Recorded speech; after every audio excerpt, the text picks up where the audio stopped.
jadi crushing rotation. Ya, bahkan tidak hanya pertemuan dari dua tim tersebut, tapi dua tim ini pun saling bertemu. Adanya tabrakan yang dilakukan oleh Bigetron Red Village menuju ke arah SLD. SLD melakukan sebuah defensif berlapis dimiliki oleh mereka, bahkan satu knockdown mungkin bisa dialami oleh Bigetron, ternyata tidak. Karena masih ada satu player yang bertahan di sana, itu adalah Deus. Ternyata Deus atau Genfos justru tumbang juga. No, sisa the last man standing nampaknya dari tim Bigetron RV dari seorang Yuhai. Bisakah Yuhai menambat ataupun menahan gempuran dari 4 player? Tapi Yuhai keluar, udah benar-benar low banget, bahkan itu udah benar-benar mix SP banget. Yuhai akhirnya nggak bisa bertahan dan akhirnya Bigetron RV digugurkan langkah kakinya oleh tim SLD. Sangat disayangkan. Menaklukkan pergerakan dari tim DBD yang kita tahu pasti dari Fast Clan dan juga dari tim Judo Alliance. Mereka tahu betul jarak mereka udah mulai semakin lebih dekat lagi, tapi nampaknya tim RRQ Rio Mart mendapatkan posisi seorang Gosu dari tim SLD. Ini adalah hal yang cukup baik untuk kita dengar berita tersebut. Sebuah knockdown penting dimiliki oleh tim RRQ, tim asal Indonesia, tapi ternyata Eko diberikan sebuah tembakan yang sangat sadis datang dari Red Face. Terlalu sadis apa yang dilakukan Red Face tadi, membutuhkan hanya beberapa peluru saja untuk bisa menumbangkan Eko. Yes, betul. Jangan macam-macam sama tim PJV kali ini, bahkan di bagian area keluaran lainnya. Box Gaming coba berotasi, coba bergerak juga beriringan dengan Blue Zone kali ini. 2 lawan 2 ataupun split 2-2 dilakukan oleh tim Box Gaming dan PJV terpantau. Mereka fokus untuk bisa mendapatkan area objektif mereka masuk ke dalam area zona, tapi tembakan-tembakan datang pun dari tim Box Gaming coba mensecure beberapa eliminasi dari player-player tim Fastpan maupun dari tim lainnya. Box mengira tempat yang tadi diambil oleh Yudo adalah tempat yang ada orangnya, betul sekali.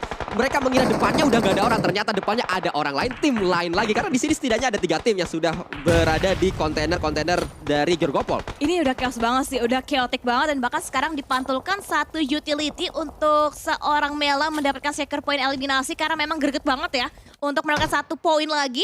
Dan lihat, 3 player tim dari Fast Clan itu DBS semuanya Satsuki. Mereka memang sudah bersiap untuk menghadapi close combat di tempat ini. Ini memang area yang sangat tepat untuk menggunakan sebuah DBS karena kita akan saling bertemu saat berada di dalam kontainer. Betul, tapi hati-hati. Kayaknya ada tembakan juga yang datang dari area sebelah kanan, itu dari tim Alter Ego. Tapi no, pertemuan yang tidak kita inginkan nampaknya harus terjadi antara Void dan juga dari tim PJV. Saling bertukar grand utility. Lemparan nets datang dari seorang Fizz. Bisakah Fizz menumbangkan seorang Red Face? Tapi dapatkan Red Face putuman kali ini dari seorang Kenan yang mendapatkan posisi seorang Red Face, tapi dapatkan di Lindas Gaming. Itu ternyata terjadi juga, bahkan Red Face-nya pulang. Dan kali ini Lapar pun terculik oleh seorang Luxy Sasuke. Tapi ternyata masih ada backup di area belakang. PJV memiliki satu pemain yang terus diharapkan mampu bisa mendapatkan kemenangan. Tapi tidak hanya PJV yang mengharapkan mendapatkan kemenangan maksud saya, tapi Void pun sama. Void memiliki satu player di ujung sana untuk bisa membalikan keadaan. Untuk saat ini Zuxi bersiap, pemain terakhir yang dimiliki oleh PJV meledakan. Satu utility membuat Maxius low HP, tapi Zuxi juga dibuat mundur terlebih dahulu. Wow, 2 lawan 1 untuk Void dan juga dari tim PJV. Zuxi coba untuk tarik ulur lagi, coba untuk mendapatkan 1 buah saving poinnya, tapi hati-hati lemparan nets datang dari seorang Kenan bisa menjangkau, tapi belum mampu bisa juga menumbangkan the last man standing dari tim PJV. Ya, Void ingin kemenangan ini, Void ingin poin yang segar datang dari PJV. Tapi Zuxi tidak membuat hal tersebut mudah karena dia nampaknya memiliki keputusan yang cukup bijak, cukup dewasa apa yang dilakukan oleh Zuxi di match ini. Dia mundur terlebih dahulu mencari tempat yang cukup sepi untuk dia setidaknya stay berada di area dalam zona walaupun saat ini masih belum masuk ke safe zone. Wah, betul, dan juga walaupun memang dari tim RRQ kali ini sudah masuk ke area safe zone-nya, tapi ini mereka bermodalkan smoke untuk bisa berkamuflase lagi, tapi nampaknya Alter Ego. Mereka udah dating tulus Sasuke, mereka udah nggak banyak pilihan, mereka hanya bisa ke healing dulu dan bahkan Vampire mengamati gerak-gerik dari tim Alter Ego dan juga SLD. Ya, sebuah pergerakan overthinking dilakukan oleh Alter Ego di match ini. Mereka langsung menyeburkan diri menuju ke arah sungai river yang diambil oleh Alter Ego. Tapi satu player yaitu Rosemary sudah berhasil touchdown sehingga Rosemary bisa membuka jalan. Tembakan dilakukan, bahkan granat pun membuat Rosemary mendapatkan knockdown, bahkan kembali knockdown lanjutan dimiliki oleh pemuda yang satu ini yaitu Rosemary. Wow, dan hati-hati saling bertukar granat, barter utility. No, jangan connect, dan untungnya nggak connect. Nampaknya Rosemary udah mulai mengetahui informasi di dalam letak dari seorang Tony K. Lane pick dari seorang Tony K, belum kita on point dan hati-hati tembakin juga seorang Rosemary. Akhirnya Rosemary melin pick lagi dan ada jump shoot, tapi nampaknya reload. No, pelurunya Rosemary habis sehingga sedikit lagi nampaknya Tony K hampir didapatkan juga oleh seorang Rosemary, tapi lemparan net Sasuke 3, 2, 1 netsnya explosion yang mampu bisa menumbangkan dan akhirnya netsnya belum kita on point dan bahkan nampaknya Rosemary semakin lebih maju lagi, lebih dekat lagi untuk pertahanan defensif dari tim Vampire. Ya, Alter Ego hanya mengandalkan satu orang saja untuk bisa menahan satu tim. Bayangkan, Wow. satu player diberikan tanggung jawab untuk bisa menahan satu tim. Dan satu timnya bukan main-main, itu adalah Vampire. Tembakan dilakukan Rosemary. Wow, Memang Rosemary. memiliki sebuah agresivitas yang sangat luar biasa. Tapi dia juga tumbang karena memang terlalu sulit untuk bisa menahan gempuran demi gempuran dari Vampire. Wow, hati-hati udah mulai ada threat damage yang masuk juga dengan lemparan utility no di bagian belakang barikade mereka. Alter Ego bonetnya tumbang, tinggal lagi 2 yang tersisa dan kali ini Vampire menggunakan granat juga dan akhirnya no tinggal the last man standing Okta. Bisakah Okta memberikan keadaannya untuk tim Vampire? Kenapa di Geno justru bukan di revive, tapi ternyata saat ini akan coba di revive, nampaknya terpencet kayaknya. Kepencet. Tapi Tenang, dengan tenang, kepencet tenang. tersebut kehilangan beberapa waktu Okta untuk bisa menyelamatkan Rosemary dan hilang pemain-pemain Alter Ego karena ada tembakan datang dari arah lain. SLD, mengganggu tiba-tiba. revive yang sedang dilakukan oleh Okta. Wah, SLD menjadi party crusher banget sih buat tim Alter Ego dan memang dari segi posisi mereka tidak diunggulkan dan dari arah kejauhan dari posisi LCD memang Gosu tuh enak banget tembakin ke Alter Ego kali ini akan coba fight dan akhirnya Asa membalaskan kekalahan di tim Alter Ego dan akhirnya poinnya masuk untuk tim RRQ. Ya, masuk menuju tim Indonesia walaupun memang bukan Alter Ego tapi RRQ lah yang mendapatkan poin tersebut. Asa sudah mendapatkan 3 elimination. 3 elimination tersebut menjadi total yang dikumpulkan oleh timnya sejauh ini. Mort mencoba untuk melakukan sebuah pergerakan. Memang tidak terlalu mudah untuk bergerak di tempat ini. Agak tricky tempatnya karena pasti ya akan ada tembakan yang datang dari PBE juga di sebelah kiri. Betul, dan bahkan lihat dari Fast Clan mereka masih utuh banget, masih komplit. Sekarang giliran dari tim PBE pun harus bergerak, tapi nampaknya ada YOLO movement juga datang dari tim Hell menabrak dari tim Judo Alliance. 1 player down, 2 player down, bahkan dari tim Hell tiba-tiba rata. Gak bisa menembus defensif yang dibangun sedemikian rupa oleh tim Judo Alliance. Inilah keuntungan saat kita sudah memiliki kontainer saat circle-nya menuju ke kontainer tersebut. Kita memiliki sebuah defensif yang dibantu dengan kontainer itu sehingga banyak tim tidak tahu di mana posisi kita dan TPP bisa dilakukan dengan cukup mudah, Budi. Itu yang membuat memang dari tim Judo mereka masih kokoh, masih stand strong banget, tapi nampaknya kedatangan tamu. No, hello, siapa itu? Datang dari player tim SLD. Vestman pun menyambut dengan lemparan utility dengan DBS yang Mela pun on point. Mendapatkan seorang cool, bahkan sekarang Rankit gak banyak pergerakan. Dia hanya bisa berdiam diri aja berharap tidak terlihat posisi ataupun tidak ketahuan oleh rekan-rekan dari tim Vestman. Bahkan di belakang terbackstep posisinya. RRQ Nerpeiko berusaha mendapat poin-poin eliminasi dari teman-teman ataupun dari lawan mereka kali ini. Ya, lihat bagaimana Face Clan saat mereka selesai dengan satu fight, mereka langsung mundur lagi. Langsung terpisah di titik yang berbeda. Saat ada yang datang, mereka ngumpul lagi langsung menyambut tim tersebut. Fightnya selesai, mundur lagi. Udah kayak gitu terus Face Clan.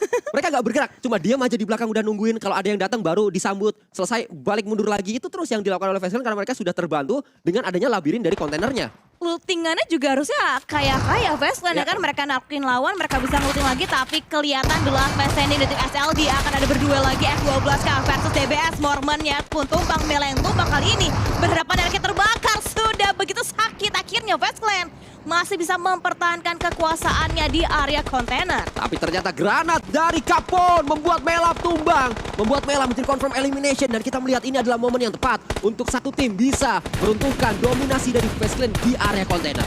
Betul, siapa kira-kira yang akan coba merebut area kejayaan dari tim Fast Clan dan dari tim Judo Alliance? Kenny masih sibuk ternyata nembakin di bagian area luar dan kali ini akan ada duel 4 melawan 3 Vampire versus RRQ. Lemparan nades belum kita on point, dibalaskan lagi tapi nampaknya Nuzi masih bisa menghindar dengan lemparan nades yang bertubi-tubi datang dari tim RRQ. Kita menyaksikan bagaimana saat ini justru Vampire yang berhasil membatasi pergerakan RRQ. RRQ tumbang 2 pemain, membuat PR begitu besar dimiliki oleh tim yang satu ini. Mereka bahkan kembali dibuat lebih sulit lagi karena sudah mulai diberikan sebuah lemparan utility lanjutan menuju ke arah pemain yang sedang knockdown. No, coba untuk reset tapi ternyata nggak bisa karena lemparan nades dari seorang Nuzi lagi-lagi waskin menyulitkan posisi dari tim RRQ. Tinggal Voldemort berjuang bisa di-revive dan akhirnya tinggal dual dari Mort kita, Saskoy. Ya, kita melihat tidak hanya satu tim yang berhasil diporak-porandakan oleh Vampire, tapi 2 tim dengan cara yang sama, dengan sebuah utility, dengan sebuah red zone buatan Alter Ego menjadi korban tadi. Setelah Alter Ego menjadi korban, RRQ pun saat ini menjadi korban juga dari keganasan Vampire dan mereka sadar Vampire tidak bisa ditaklukkan, mereka mundur terlebih dahulu cari tempat lain. Betul, ini memang keputusan yang paling bijak lah buat tim RRQ dan Vampire. Mereka masih 3 player. Walaupun stone-nya tumbang, tapi mereka masih bisa dengan kuat mempertahankan area low ground-nya kali ini. Dan Dari segi posisi, Vast Clan MR5 pun masih bertahan sendirian aja, nggak ada yang coba mendekat lagi. Dan Geekslate kedatang tamu, ada Box Gaming yang coba membobol abis defensif dari tim Geekslate. Pertahanan berlapis coba dibangun oleh Geekslate, tapi mereka juga membatasi pergerakan dari box dengan ada sebuah lemparan molotov tadi. Ini adalah molotov yang membuat Kapon anget nampaknya di kontainer tersebut. Betul, tapi kayaknya dari Vampire masih tetap ya kekeh banget pengen nyari RRQ. Dicamperin, dihampirin, kali ini hati-hati. DBS Mort dapetin satu kan double bomb dan akhirnya no Mortnya tumbang. Tinggal Voldemort, 3 lawan 1 bukanlah quantity yang sangat amat diunggulkan. Dan akhirnya RRQ pun rata. Dipulangkan oleh VPE di hashtag yang ke-7 dengan membawa pulang 5 poin eliminasi. Keunggulan jumlah pemain sangat terasa di fight tadi karena terlihat bagaimana Vampire mereka mampu melakukan pick dari arah bawah dan juga atas, membuat pemain RRQ bingung mau ngepick yang mana, yang bawah atau yang atas. Saat tadi Mort melakukan tembakan menuju ke atas, yang bawah nembak ke arah dirinya. Saat dia balik ke yang bawah, yang atas nembak juga. Ini yang membuat tadi RRQ bisa ditumbangkan dengan cukup mudah oleh Vampire. Dobrak mereka sadis, 7 elimination sudah dikumpulkan oleh Vampire. Dan juga kalau kita lihat kenapa Vampire menuju ke arah RRQ, karena memang circle-nya yang paling dekat dari tempatnya Vampire adalah di tempatnya RRQ. Betul, berarti 5 tim Indonesia nggak ada yang survive untuk bertahan sampai ke late game untuk di game yang ketiga pada hari ini karena Georgiopol zonanya sulit. Dan kali ini masih ada 6 tim. Ada Box Gaming 2 playernya, Kepon dan juga Senoas yang masih coba untuk holding position. Belum ketahuan juga bahkan ada tim Geekslate. Lihat, begitu benar-benar menjaga posisinya stagnate. Coba untuk membuka lagi, coba untuk berikan happy birthday. Tapi nampaknya Box Gaming pun berhati-hati dalam gerak-geriknya 3-2-1 lewat di area shot ke kontainer. Akhirnya didapatkan juga satu knockdown oleh seorang stagnate. Hasil dia untuk bisa mendapatkan elimination penting yang membuat akhirnya Box hanya menyisakan satu yang terakhir. Noas nampaknya bertahan, masih terus mencoba untuk bisa mendapatkan elimination, tapi ada utility tadi yang dilontarkan menuju ke arah dari Box. Nampaknya ternyata tidak hanya Lin saja menuju ke arah kiri untuk ngecek di manakah pemainnya. Ya betul, dan kayaknya dicek juga sih posisinya dari tim Vast Clan Judo Alliance.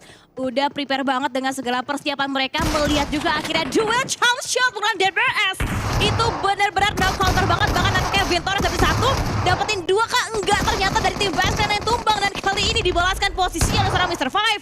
Duel 1v1 antara player tim Judo Alliance berhadapan dengan seorang Mr. Five dari tim Vast Clan, Saskoy. PR-nya sama-sama ada satu rekan mereka yang sedang knockdown, dan yang knockdown nampaknya sedang ngobrol di area dalam kontainer. Yang gak knockdown saat ini sedang duel dan ternyata dimenangkan oleh Judo Alliance. Wow, Judo Alliance berhasil bisa menggugurkan kejayaan dari tim Vast Clan, tapi Geekslate Mika pun dipulangkan oleh seorang Senoas dari tim Box Gaming. Kita menyaksikan justru GE yang masih lengkap dengan 4 pemain. Ini bisa menjadi sebuah WWCD pertama, WWCD pembuka. Keran WWCD bisa terbuka untuk tim Genesis. Akankah menjadi WWCD pertama untuk tim wildcard kita, untuk tim Genesis? Karena mereka unggul banget, 4 melawan 2 melawan 1. Tapi hati-hati, lemparan nades dari seorang Master Ichi pun coba mencari juga letak dari seorang Senoas nampaknya. Tapi masih terhalang juga, tapi di bagian belakangnya backline-nya belum terjaga dengan rapi karena bisa jadi dibobol juga oleh tim Judo Alliance. Genesis tidak perlu terburu-buru.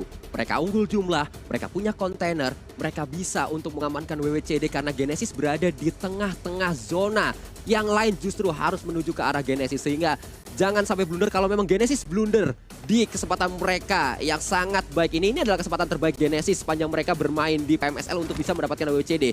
Tidak boleh dibuang sia-sia kesempatan seperti ini karena tidak datang 2 kali. Betul, jangan sampai disia-siakan kesempatan emas untuk tim Genesis. Dan Senoas coba untuk sneaking in lagi, coba lebih masuk lagi ke dalam area zona, tapi terlihat dengan begitu opennya oleh seorang Flex OP. Akhirnya tinggal 2 lagi tim tersisa, Genesis versus Judo Alliance. Kita melihat akankah tuan rumah, yaitu Judo Alliance sebagai perwakilan dari Malaysia, atau justru tim yang datang dari wildcard, yaitu Genesis datang dari Myanmar yang bisa mendapatkan winner chicken dinner di match kali ini. Tapi kalau kita lihat dari setupnya, tidak ada kesempatan untuk Judo Alliance. Itu udah di lock dan banget sih habis-habisan posisinya oleh tim Genesis. Kita nggak tahu mereka masih punya utility lagi berupa smoke atau enggak. Yang terpantau mereka mengokang net dari seorang Flex OP, tapi lemparan net dari tim Genesis pun hampir menggugurkan langkah kaki seorang Kenny. Tidak ada kesempatan untuk Yudo, bahkan lebih jauh lagi PR yang dimiliki oleh Yudo karena tidak ada smoke yang mereka miliki untuk saat ini. Di backstep dari area belakang, tembakan dilakukan, knockdown satu pemain dari Genesis, tapi